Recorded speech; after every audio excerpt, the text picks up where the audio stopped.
Shravanam Diaries podcast.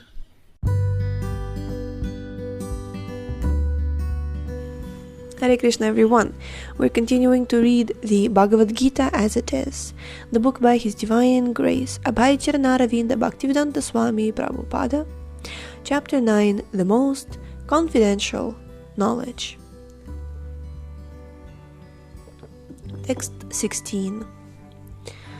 Aham kraturaham yagya svadhaham aham oshadam mantroham aham evajyam aham agnir aham hutam. But it is I who am the ritual, I the sacrifice, the offering to the ancestors, the healing herb, the transcendental chant. I am the butter and the fire and the offering. Purport. The Vedic sacrifice, known as Jyotishtoma, is also Krishna, and he is also the Maha Yagya, mentioned in the Smriti. The oblations offered to the Pitriloka, or to the sacrifice performed to please the Pitriloka, considered as a kind of drug in the form of clarified butter, is also Krishna. The mantras chanted in this connection are also Krishna, and many other commodities made with milk products for offering in the sacrifices are also Krishna. The fire is also Krishna because fire is one of the 5 material elements and is therefore claimed as the separated energy of Krishna. In other words, the Vedic sacrifices recommended in the Karma Kanda division of the Vedas are in total also Krishna. Or in other words, those who are engaged in rendering devotional service unto Krishna are to be understood to have performed all the Vedic sacrifices, all the sacrifices recommended in the Vedas. Text 17. Pitaham asya jagato matadhata pitamaha Vedyam pavitram omkara riksamaya jurevacha. I am the father of the universe, the mother, the support, and the grandsire. I am the object of knowledge, the purifier, and the syllable Om. I am also the Rig, the Sama, and the Yajur Vedas. Purport. The entire cosmic manifestations, moving and non-moving, are manifested by different activities of Krishna's energy. In the material existence, we create different relationships with different living entities who are nothing but Krishna's marginal energy. Under the creation of Prakriti, some of them appear as our father, mother, grandfather, creator, etc. But actually, they are part and parcels of Krishna. As such, these living entities who appear to be our father, mother, etc. are nothing but Krishna. In this verse, the word dhata means creator. Not only are our father and mother parts and parcels of Krishna, but the creator, grandmother and grandfather, etc. are also Krishna. Actually, any living entity being part and parcel of Krishna is Krishna. I remember I heard it once in a lecture of Srila Prabhupada and I can't find it again, can't find this reference. Srila Prabhupada said that if you study anybody, like any living entity, like a close family member of yours, or if you study yourself very scrutinizingly, you will find Krishna. Yeah, so okay, so actually any living entity being part and parcel of Krishna is Krishna. All the Vedas, therefore, aim aim only toward Krishna. Whatever we want to know through the Vedas is but a progressive step toward understanding Krishna. Oh, this I like very much. Wow. Whatever we want to know through the Vedas is but a progressive step toward understanding Krishna. Like, for me, as much as I would like to cut myself off from astrology, I can't believe but admiring it. Like, even my Guru Maharaj, he was like, astrology is a distraction, and I'm trying not to distract myself with it. But I don't know, every time I'm coming across astrology or diving into it, I just admire Krishna's intelligence, because I'm a person who used to be a geek. Yeah, I mean, in school it's more prominent, of course, geeks, nerds.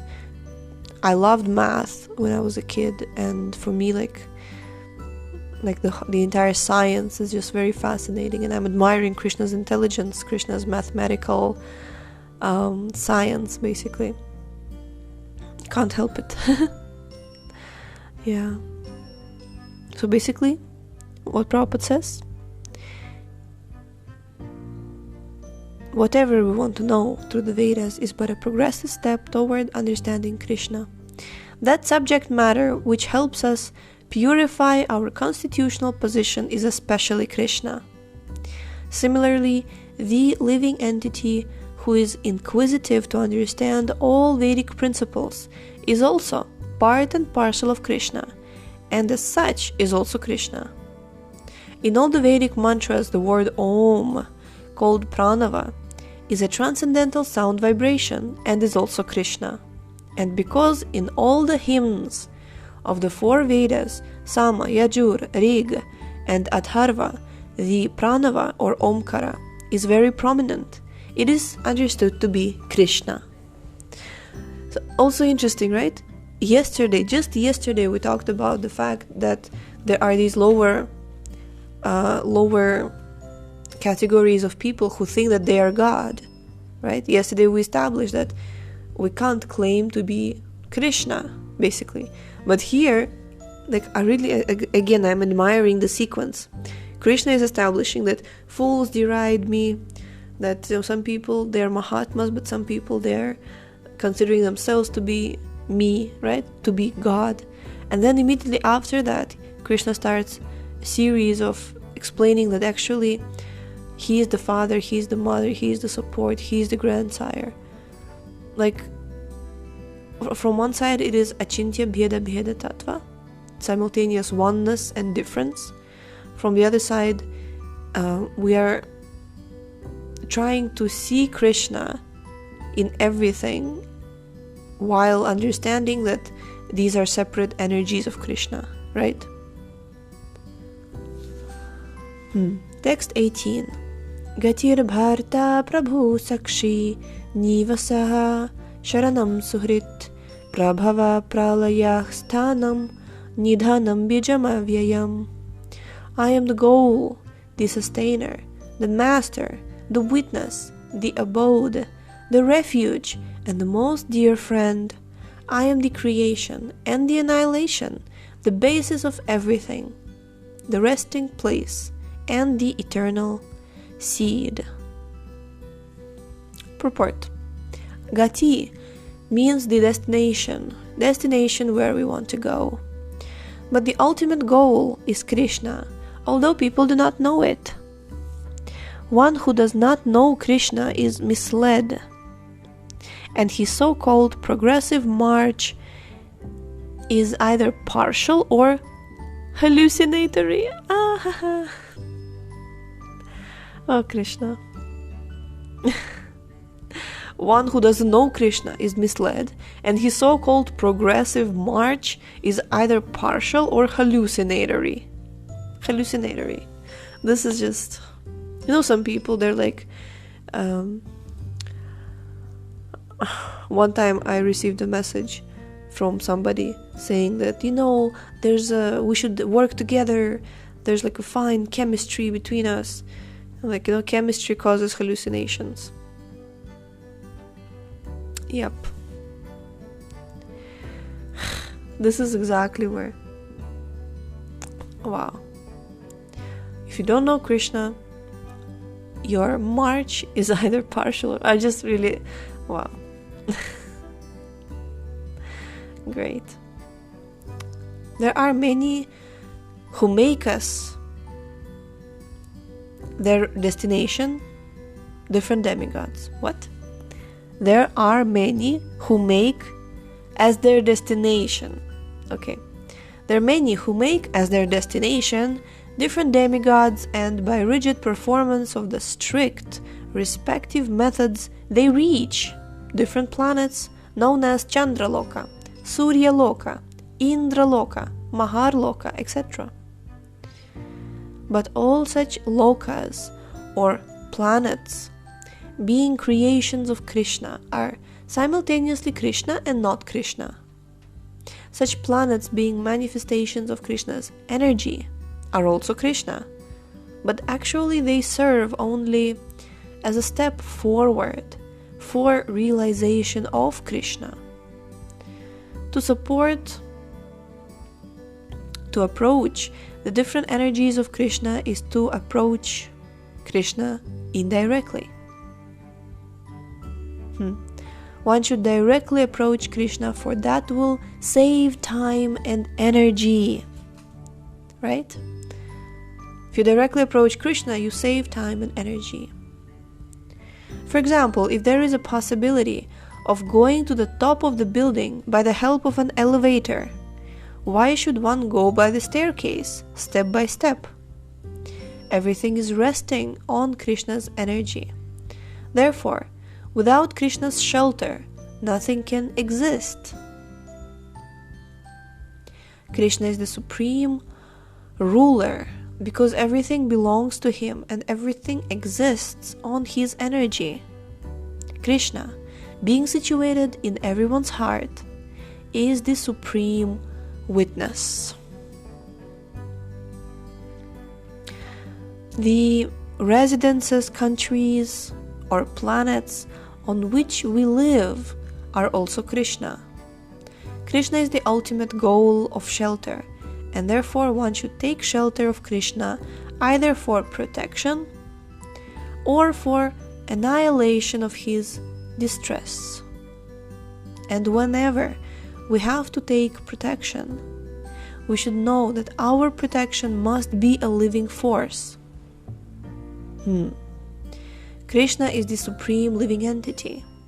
And since Krishna is the source of our generation, or the supreme father, no one can be a better friend than Krishna, nor can anyone be a better well-wisher. Wow, this is so sweet.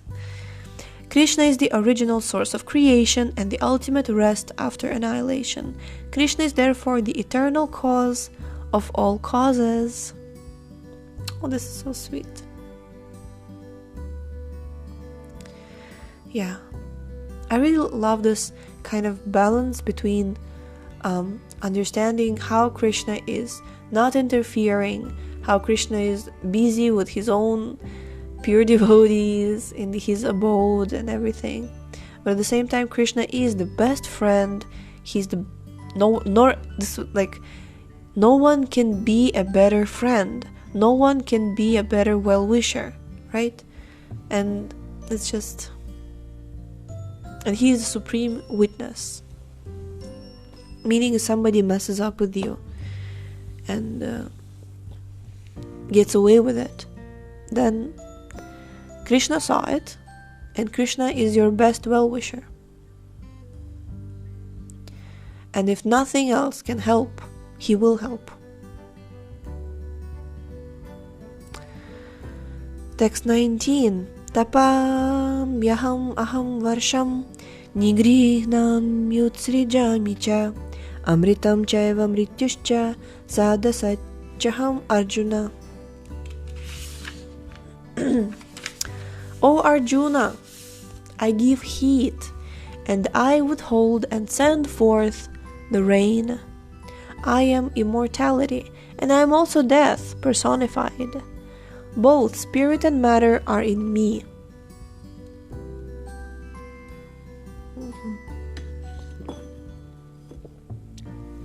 Purport. Krishna, by his different energies, diffuses heat and light through the agency of electricity and sun. So Krishna diffuses heat and light through the agency of electricity and the sun. During the summer season, it is Krishna who checks rain from falling from the sky. And then during the rainy season, he gives unceasing torrents of rain. The energy which sustains us by prolonging the duration of our life is Krishna. And Krishna meets us at the end as death. Oh, Krishna Chaitanya. So if somebody would like to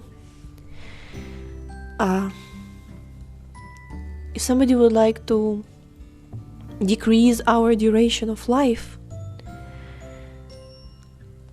they have to understand that it's Krishna who sustains us and who is in charge of our duration of life. And Krishna meets us at the end as death. So I think that one of the biggest fears of anybody in this material world is death. And it's always portrayed as something cold, sudden, uncontrollable, or even, I would say, vicious or cruel. What else? Unfair,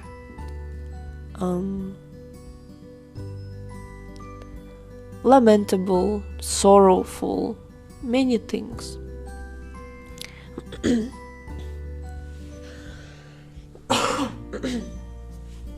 But for devotees understand that Krishna, he is the one who sustains us, and he prolongs duration of our life, and then he meets us at the end.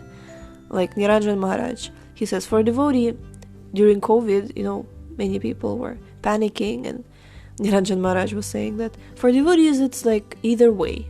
If he lives, he's happy. If he dies, he's also fine. Yeah. By analyzing all these different energies of Krishna, one can ascertain that for Krishna there is no distinction between matter and spirit. Or in other words, he is both matter and spirit. In the advanced stage of Krishna consciousness, one therefore makes no such distinctions. He sees only Krishna in everything.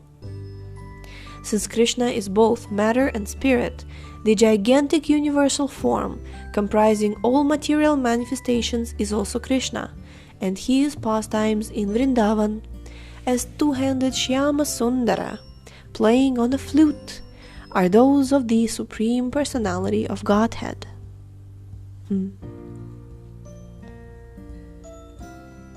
Actually, right now we are reading exactly in the middle of Bhagavad Gita. And interestingly, that before everything that was established, now we're going deeper, right? Before we established that there are different energies of Krishna's, apara, para vidya, prakriti, apara prakriti, para prakriti, and there is internal energy, there is material energy, external energy. But here we are coming to the point where Krishna explains that basically for him there is no difference. It's his energy. For us there is a big difference, but for him it's not. Okay, let's read last verse for today. Text 20.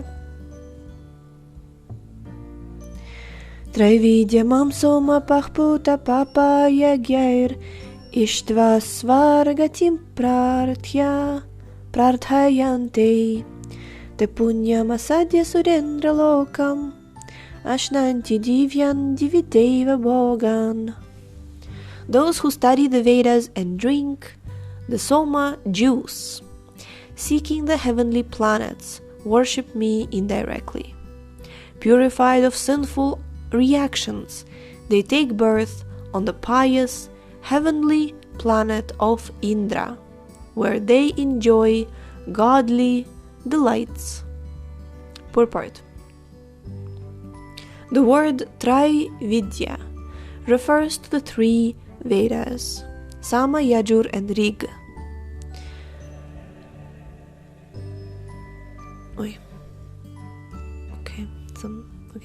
A Brahmana who has studied these three Vedas is called a Trivedi. Anyone who is very much attached to knowledge derived from these three Vedas is respected in society. Unfortunately, there are many great scholars of the Vedas who do not know the ultimate purport of studying them.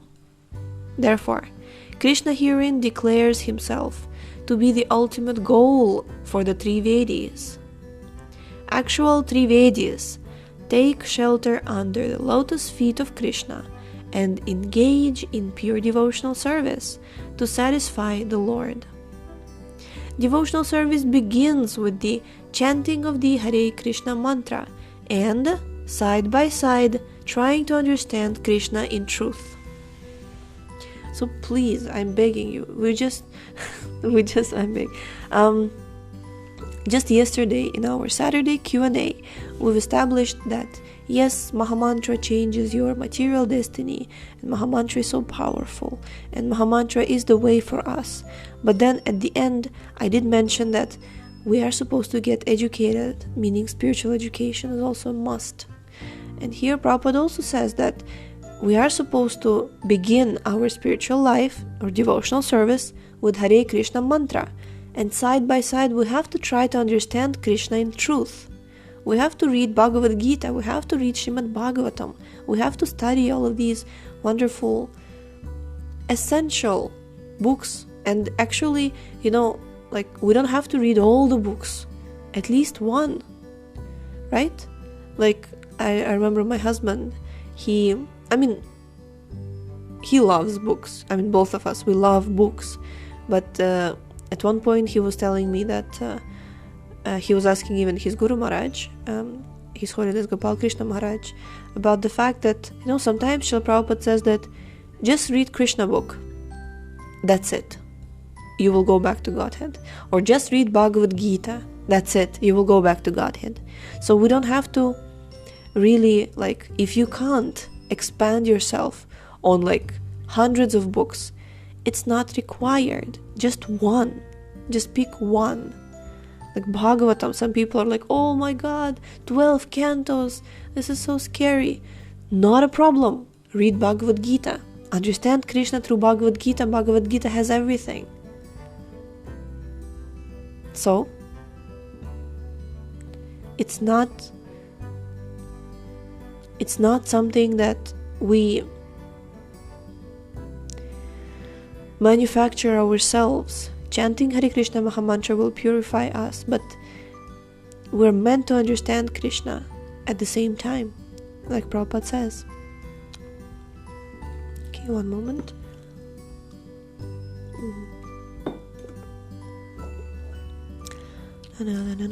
Okay. Unfortunately, those who are simply official students of the Vedas become more interested in offering sacrifices to the different demigods, like Indra and Chandra.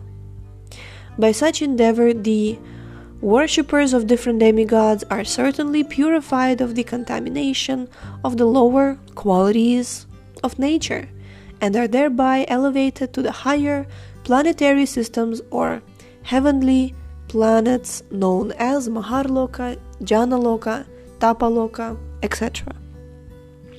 Once situated on those higher planetary systems, one can satisfy his senses hundreds of thousands of times better than on this planet.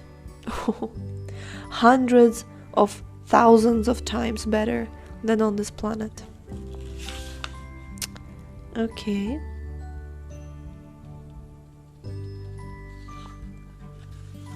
And imagine, I remember hearing from classes at Gurukula, from the recordings of this comparison, that if you take the highest material pleasure on this earth, it will be nothing in comparison to the heavenly planets. Like here it says, hundreds of thousands of times better, hundreds and thousands of times better than on this planet Earth. That's how they enjoy in heavenly planets. But even that is not as great in comparison to Brahmajyoti. Enjoying in the light of the Brahmajyoti is like again, hundreds of thousands, million times better. But Brahmajyoti is not even a fraction of a portion of a drop in comparison to the ocean of Bhakti. And Prema Bhakti is the highest form of transcendental Ananda, pleasure. Yeah. Okay, we're going to stop here for today, and tomorrow we shall read further where Krishna establishes